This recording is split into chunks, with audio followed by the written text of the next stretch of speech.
कि उत्तर प्रदेश में एक महिला ने, जो दिहाड़ी मजदूर थी, लॉकडाउन की वजह से, लॉकडाउन के समय से ही वो कमा नहीं पा रही थी, अपने 5 बच्चों को खाना देने में अक्षम पाते हुए उन्होंने 5 बच्चों को नदी में फेंक करके खुद आत्महत्या करने की कोशिश की। आज दिन भर पूरे देश में, उत्तर से लेकर दक्षिण तक, देश के गरीब गांवों में, टोलों में, बस्तियों में, मोहल्लों में, झुग्गी बस्तियों में गरीबों ने थाली बजाए। पुलिस ने आकर के कई जगह पूछा कि आज तो मोदी जी का आदेश नहीं है थाली बजाने का, थाली क्यों बजा रहे? लोगों ने जवाब दिया कि इस बार हम मोदी जी के आदेश पर नहीं, अपने पेट के आदेश पर थाली बजा रहे। पेट की बात को सुनेंगे या सिर्फ प्रधानमंत्री के मन की बात सुनेंगे?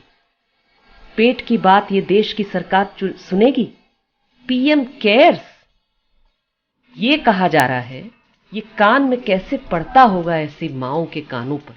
ये थोड़ा सोच के देखिए। और ये देखिए कि किसी माँ के लिए वो उनका बच्चा या उसका प्यारा परिजन, ये कोविड-19 से मौत हो रही है या भूख से मौत हो रही है, कोई फर्क पड़ता है उससे? कोविड-19 से बचाना जरूरी है पूरे देश को, भूख से भी बचाना जरूरी है।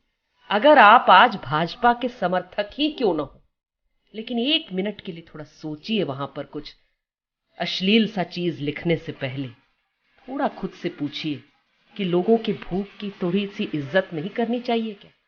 भूख तो इंसानियत का लक्षण है, भूख तो जिंदा रहने का लक्षण है। उस भूख की थोड़ी सी इज्जत करिए। और देश भर से जो आवाज आज उठ रहे हैं, उन आवाजों को आज सुनिए, इससे पहले कि लोग आत्महत्या के लिए, लोग खाना के नाम पर दंगों के लिए मजबूर हो जाए। कोविड-19 से खाली पेट नहीं लड़ा जा सकता। और इस समय भूख का सवाल कोविड-19 के साथ साथ उतना ही अर्जेंट सवाल बन करके हम सबके सामने आ गया है। मैं आपसे हाथ जोड़ करके अपील करूंगी कि इस सवाल को उठाइए। आज देश भर में जो प्रदर्शन गरीबों ने किया, उनके साथ में जो खाते पीते लोग हैं, उन्होंने एक दिन का 12 घंटे का उपवास रखा, सांकेतिक उपवास। हम जानते हैं कि 12 घंटे हमारे भूखे रहने से भूख क्या चीज है वो हमें नहीं पता लग सकती, बहुत अच्छे से जानते हैं इस बात को। लेकिन एक सांकेतिक इच्छा थी कि समूह का सेंस जो है वो हम अपने आप में भी लाएं। कहीं तो भूख का याद तो दिलाएं खुद को। ये जो है सिर्फ थाली बजा करके, तालियां बजा करके, दिया जला करके नहीं होगा।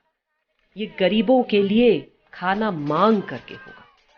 अगर ये आवाज कहीं से भी उन लोगों तक पहुंचती है जिनके घरों में अचानक खाने का संकट है, आईएलओ ने कहा है कि 40 करोड़ लोग इस देश में ऐसे हैं जिनको लॉकडाउन की वजह से, कोविड-19 वाले लॉकडाउन की वजह से भूख और गरीबी में धकेल दिया जा रहा है।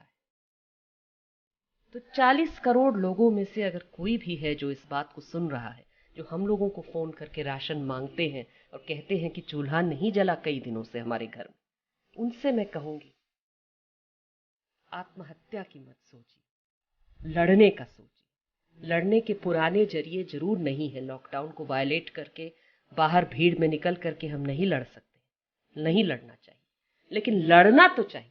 लड़ने के अलग अलग जरिए निकालेंगे, समूह बनाने के अलग अलग जरिए निकालेंगे। हमारे आपस में हिंदू मुस्लिम में बांटने की जो कोशिश है, हम कहेंगे कि भूख में हम सब एक हैं, हमारा पेट हम सबको एक करता है। ये जहरीली बातें, जहर मत खिलाओ हमको, जहर से पेट नहीं भरने वाला। मरने वाला हिंदू गरीब हो, मुस्लिम गरीब हो, सिख गरीब हो, पारसी गरीब हो, जैन गरीब हो, किसी भी समुदाय का गरीब हो, ईसाई गरीब हो, क्या फर्क पड़ता है? भूख का एक ही है। भूख का भूगोल जो है वो सबको एक कर दे रहा है। और भूख के बढ़ते भूगोल के खिलाफ मेरी तो अपील है तमाम संगठनों से, तमाम लोगों से देश भर में, कि इसको आज एक दिन भर का प्रदर्शन मत करिए। आप इसको उठा लीजिए, आप इसको जगह जगह करिए। और देश भर में जब तक नहीं सुनती, जब तक सरकारें कान नहीं खोलती, तब तक थालियां बजे लोगों के घरों के सामने।